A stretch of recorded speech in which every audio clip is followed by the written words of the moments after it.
Hi, ഇന്ന് ഞാൻ ഇവിടെ ഉണ്ടാക്കുന്നത് ബ്രേക്ക്ഫാസ്റ്റ് ആയിട്ടും ഈവനിങ് സ്നാക്സ് ആയിട്ടും ഡിന്നറായിട്ടും നമുക്ക് കഴിക്കാൻ പറ്റുന്ന നെയ്പത്തിരി റെസിപ്പിയാണ്.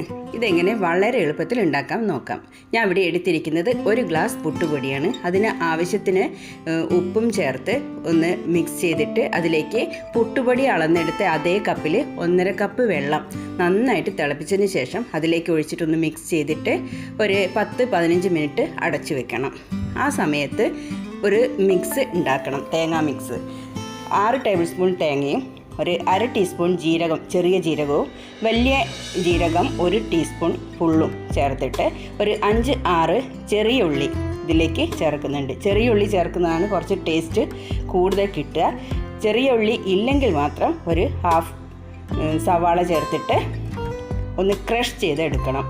തേങ്ങ നന്നായിട്ട് അരഞ്ഞു പോകണ്ട.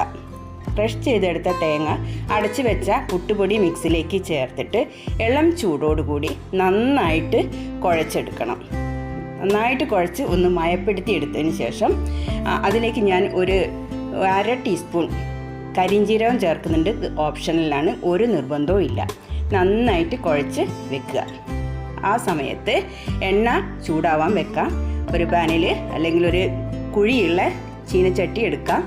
അതിലേക്ക് എണ്ണ ഒഴിച്ചിട്ട് നന്നായിട്ട് ചൂടായി വരുന്ന സമയത്ത് പത്തിരി പ്രസർ ഉണ്ടെങ്കിൽ അതിലേക്ക് ബോളാക്കിയിട്ട് വെച്ചിട്ട് ഒരു പൂരിയുടെ വലുപ്പത്തിൽ ബോളാക്കി വെച്ചിട്ട് പരത്തിയെടുത്തിട്ട് ചൂടായ എണ്ണയിലേക്ക് വറുത്ത് കോരിയെടുക്കാം.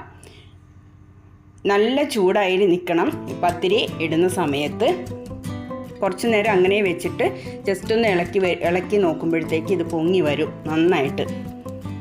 2 ഭാഗവും മൊരിച്ചെടുത്തതിന് ശേഷം ഒരു ടിഷ്യൂ പേപ്പർ വെച്ചിട്ട് അതിലേക്ക് ഇത് വെച്ചിട്ട് എണ്ണ വാർത്തെടുക്കുക. അധികം ഒന്നും എണ്ണ കുടിക്കില്ല. ഇത് നല്ല ടേസ്റ്റുള്ളൊരു പത്തിരിയാണ്.